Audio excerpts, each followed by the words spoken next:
Assalamualaikum warahmatullahi wabarakatuh. Saya Aisyah Tazkiratunisa dari 11 MPLB 2 ingin sedikit menjelaskan tentang masalah ketenagakerjaan yang ada di Indonesia. Beberapa tahun belakangan perkembangan ekonomian di Indonesia sebenarnya cukup pesat, dibarengi turunnya angka kemiskinan dan berkembangnya kelas menengah. Sekarang ada lebih dari 102.007 Indonesia pekerja di Indonesia dengan produktivitas dengan pendapatan yang sudah meningkat karena sudah mulai bergeser dari sektor pertanian.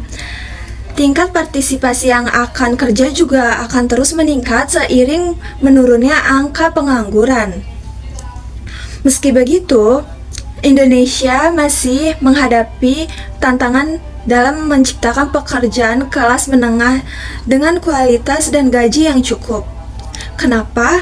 Karena 50% pekerjaan yang tercipta dua dekade dari terakhir dari produktivitas rendah dan penghasilannya yang di bawah angka minimum untuk hidup kelas menengah.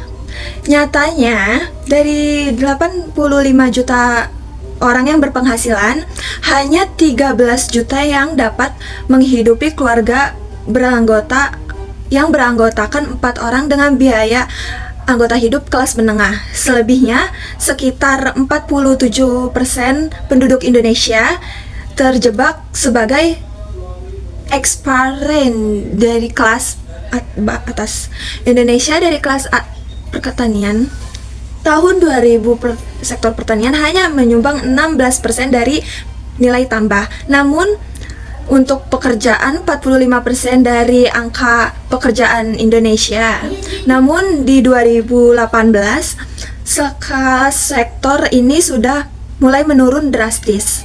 Sayangnya, selama pergeseran ini kebanyakan pekerjaan yang baru malah tercipta di sektor berjasa bernilai rendah sehingga meski membantu perekonomian, produktivitas dan upah tidak membaik.